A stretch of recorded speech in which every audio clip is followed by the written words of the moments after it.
Okay, so this here is the shed area I had created more or less just as a cover of my septic tanks. But that's my current greenhouse shed line, and I'm just gonna follow that and extend it out that way, and then down that way and that way. But one thing that has happened is this has settled pretty significantly. And that makes sense because I dug the septic tanks here, and now, after it's sat a year, it's settled probably, and the soil has finally sat where it's going to sit. So what I'm going to do is, that corner is low. I'm just going to wedge up my beam, and we'll get that level, and we'll level out this whole pad, and after that, I can start putting up posts.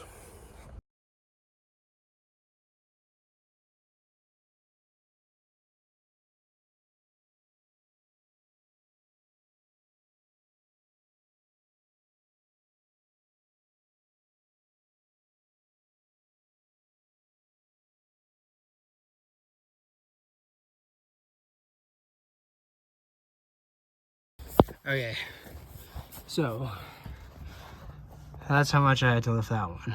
That's how much that settled. And the other side was just very, very tight. I still have to go a little higher. But I'll probably end up doing something similar to what I did on that side. This is by no means like a real solid foundation, but I do have concrete pads down here. And it is really gonna be fine so long as I do some cross bracing from, top to bottom or top to bottom. But yeah, got that leveled. You might have seen me there kind of do that moment of, oh, you forgot a step, because I never checked that this was the highest corner, or if that corner is the same as this corner now. So I'll get out my laser level. I'll do a real quick check to see and make sure the whole structure is level and I'm not like chasing level.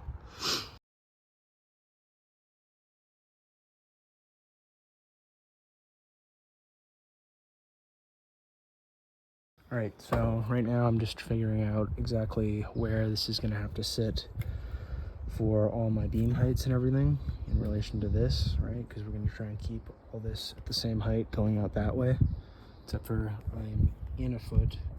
So first off, I leveled the post and made a mark there, or plumbed the post this way. Then from there, I'm going to have to determine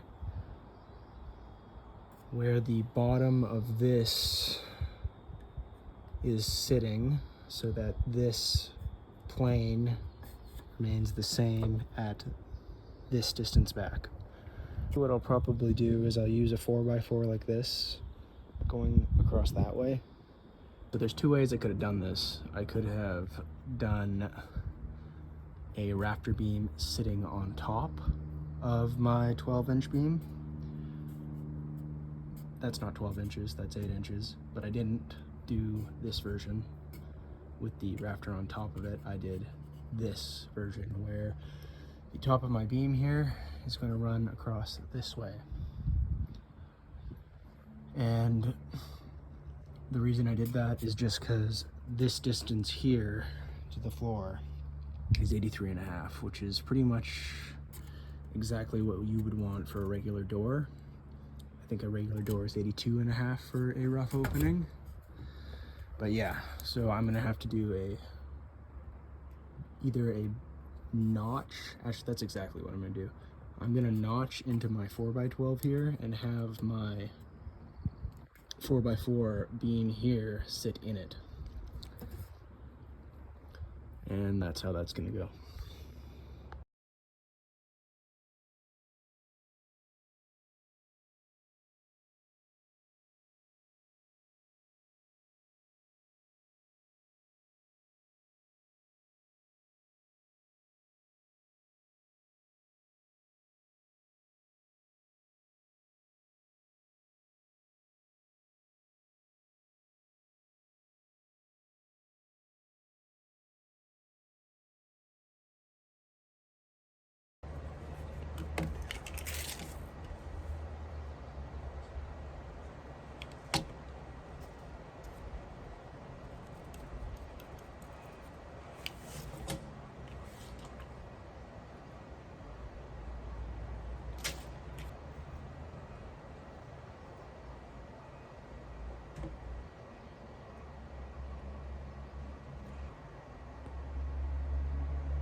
Okay, so I've got these notches out. You can see I kind of screwed up on that one. Anywho, got that all done, put the square on it, and it's fairly square. Same with this one. This one ended up better. I didn't have to modify it as much or like chisel it out. It ended up pretty smooth.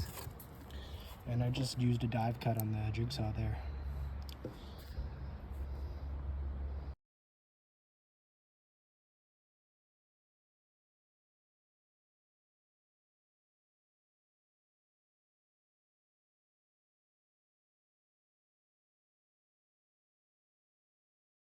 Alrighty, so yesterday I got ahead of myself and I started building things without coming up with a plan.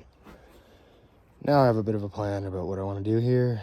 So today I'm going to get these 6x6 cut, and all those 6x6s will be notched out for windows and notched out for a beam that will go across there with like an L shape to it so that the beam sits in it because it's a 4x12.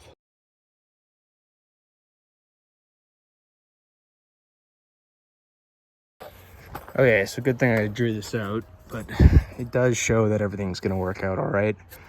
So what I have here is my notch out for my beam. That's that 3 7/8, or sorry, that's 3.5 in. 3/8 is gonna sit out on the outside here. And then here we're gonna have, so I just drew the plywood that's gonna have to be in line with the rest of the wall. Drew the rain screen, and then I just drew where my glass is gonna sit relative to that whole picture. So if I want to do a drip edge flashing, that's going to come down like this and line up more or less a 1/4 inch in, if it's an 1.5 inch drip edge flashing, from my, what do you call this, final siding at 1.25 inches here, because I'm using that shiplap. And then my glass is going to sit on some form of sill plate, but this is going to be the whole notch out that I have to do here.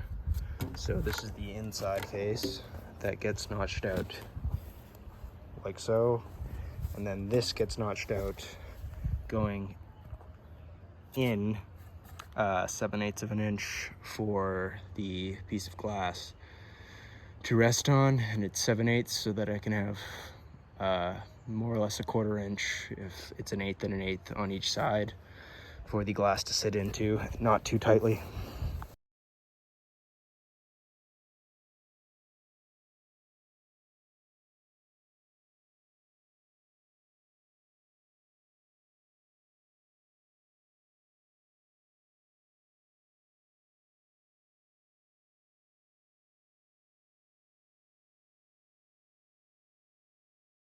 Okay, so I thought I'd take a moment just to kind of explain what I'm doing here.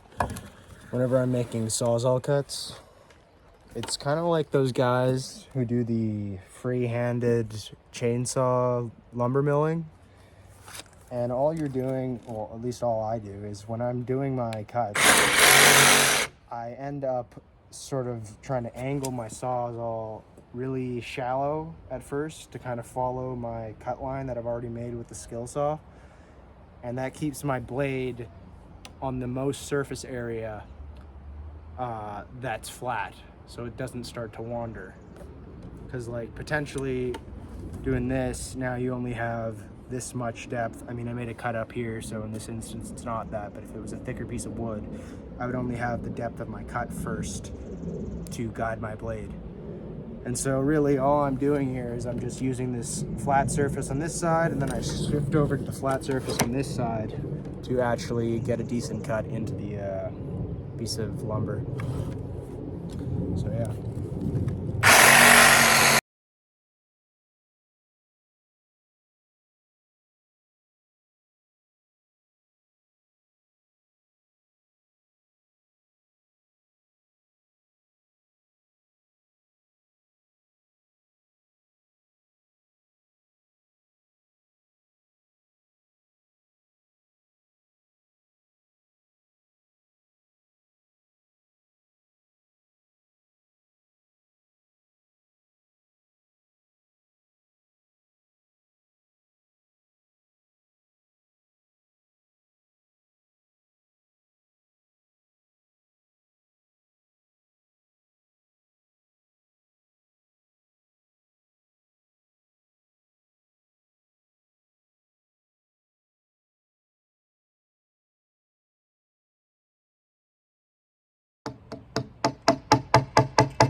Okay, so got this first one cut out.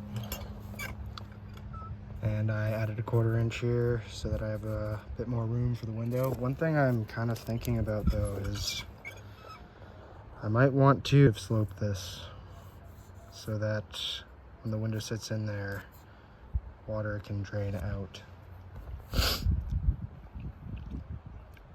In fact, I'm definitely going to do that.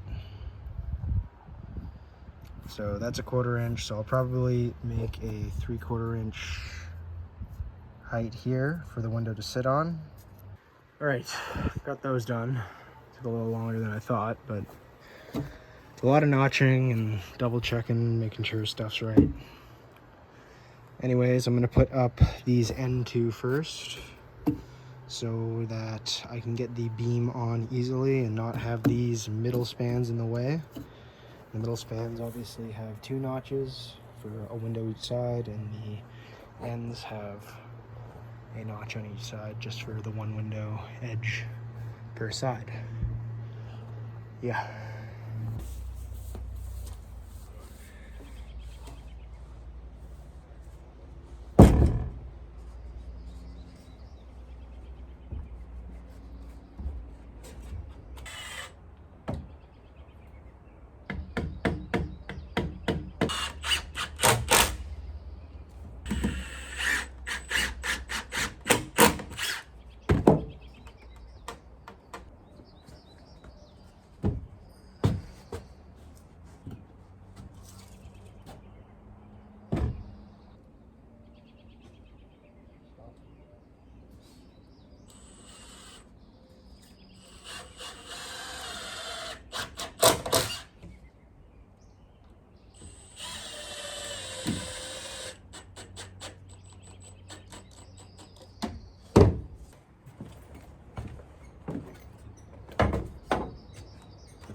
That doesn't mean that that's not wobbling either.